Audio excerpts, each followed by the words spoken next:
కృష్ణాలో కూడా ఏమంటాడు 500 చాలని రేవంత్ రెడ్డి అన్నాడు. ఉత్తమ్ కుమార్ రెడ్డి నిన్న మాట్లాడినప్పుడు ఏమన్నాడో చూడండి. నిన్న పీపీటీలో ఉత్తమ్ కుమార్ రెడ్డి ఏమంటాడు, 573 టీఎంసీల కోసం ట్రిబ్యునల్ ముందు మా న్యాయవాదులు వీరోచిత పోరాటం చేస్తుండ్రు అన్నాడు.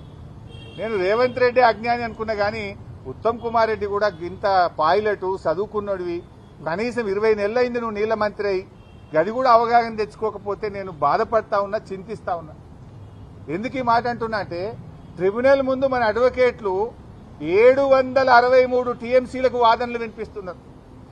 తెలంగాణ హక్కు 763 టీఎంసీలని ట్రిబ్యునల్ ముందు కృష్ణానది హక్కుల కోసం మన న్యాయవాదులు, మన ఇరిగేషన్ శాఖ పోరాటం చేస్తే 500 చాలని ముఖ్యమంత్రి అంటాడు, 573 చాలని నీళ్ల మంత్రి అంటాడు. మీరు అసలు ఏం మాట్లాడుతున్నారు? అంటే మీ మాటలు ఈ రాష్ట్ర ప్రయోజనాలకు గొడ్డలు పెట్టు, నష్టం జరుగుతాయి ఈ రాష్ట్రానికి, అన్యాయం చేస్తా ఉన్నారు ఈ రాష్ట్రానికి. ఏంది మీరు అసలు చంద్రబాబు నాయుడు చెప్పినట్టు పని చేస్తుండ్రా, ఈ రాష్ట్రం కోసం పని చేస్తుండ్రా? 500 చాలు, 573 చాలు అనేటువంటి మాటలు అజ్ఞానంతో కూడినటువంటి మాటలు. మన న్యాయవాదులు 763 టీఎంసీల కోసం పోరాటం చేస్తున్నారు.